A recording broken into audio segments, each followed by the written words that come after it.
Died on the night my fiancé kicked me out of the car. When the rusty dagger pierced me, I was still holding the phone tightly, trying to ask Andrew for help. As I listened to the call being hung up, the last bit of hope in my eyes died out. Hello, the number you dialed is currently unavailable. Andrew tried several times, but no one answered. He frowned, stroking his phone, gradually realizing that something was wrong. I had never been like this before. The next second, his cell phone rang. It was Ava. There was a flash of disappointment in Andrew's eyes, and he picked up the phone. Ava's ex-husband had found her place and was harassing her. Ava was scared and asked Andrew to help. Don't open the door. I'll be there soon. Upon hearing that Ava was in danger, Andrew grabbed his suit jacket and car keys and went out. He had forgotten about unanswered calls. Andrew, you were just a little bit away from knowing I was already dead. When Andrew arrived, Ava's ex-husband had already left. Ava was standing at the door, slightly tipsy. She had a company party tonight and drank some wine. When she saw Andrew, her eyes were a little confused. Ava reached out and grabbed Andrew's neck. Andrew helped her into the bedroom, but Ava held him tightly and refused to let go. Her tears fell drop by drop.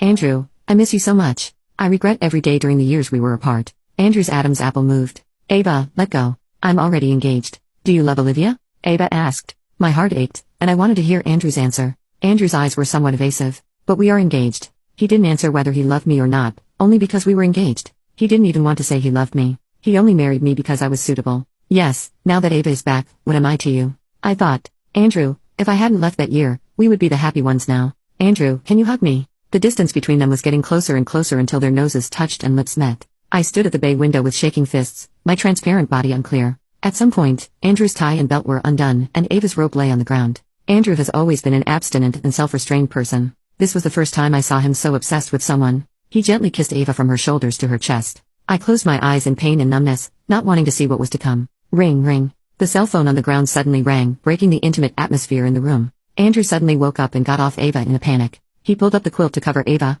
Sorry. There was embarrassment and hurt in Ava's eyes. Andrew, you. Andrew put on his clothes and didn't dare to look back at Ava. He picked up the phone on the ground and hurried out the door. Andrew returned to the car, gasping for breath, and suddenly raised his hand to slap himself. I looked at him indifferently, my eyes full of sarcasm. Then he saw the missed call on the phone. It was my mother calling. My heart ached. She might not know that her daughter was no longer alive. Andrew called back, and the call was picked up quickly. Andrew, I hope I didn't disturb you so late. I have finished knitting the scarves for you and Olivia. When will you come over to get them? Listening to my mother's voice, I cried silently. Andrew calmed down and remembered the unanswered calls and messages. Madam, we'll go see you when Olivia comes back. Andrew forced a smile and told my mother the story of our conflict in a roundabout way. Olivia is like that, always running off and not answering calls when she's upset. I guess she went to Charlotte's house again. I'll definitely have a good talk with her when she gets here. After hanging up, Andrew stared at his phone, lost in thought. He still had the scent of Ava on him. He drove the car to the riverside near our neighborhood and sat on the stone bench by the river. I hated the smell of alcohol mixed with perfume. Every time Andrew finished his social events, he would sit by the river for a while to get rid of the smell before coming home to hug me.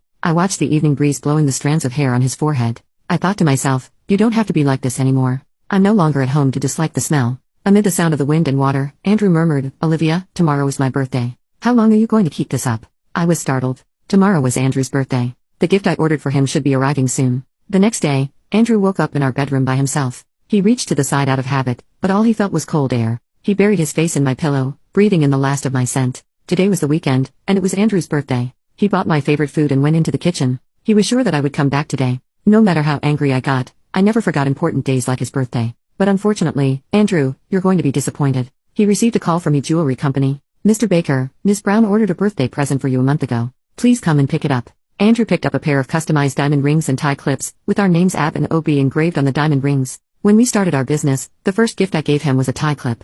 At that time, we were still living in an old apartment, and I carefully prepared a cake and a gift for him. That tie clip was not expensive, but Andrew treasured it very much. Now that we were successful in our careers, I wanted to give him a more expensive and beautiful one. But Andrew, you were the one who left me first. Andrew held the two gifts and sat in silence for a long time. I vaguely saw a glimmer of tears in his eyes. Then he cooked a table of my favorite meals and opened a bottle of champagne that he had been saving. Andrew picked up his phone and continued to message the unanswered chat. Olivia, I received your gift. I like it very much. Please come back. I'll explain everything, and I promise this won't happen again. Andrew was waiting for my news and waiting for me to come home. His anticipation turned to anxiety, then impatience. The food on the table was completely cold. Andrew had completely lost his patience. Andrew picked up his phone to call Charlotte, but he was still on Charlotte's blacklist, and the call couldn't get through. Charlotte Wilson was my college roommate. She had witnessed our countless arguments over Ava. While she was scolding me for being too focused on love, she took me in after I had an argument with Andrew. I sniffed, wondering how sad Charlotte would be when she heard that I was dead. The next day, Andrew came to the office.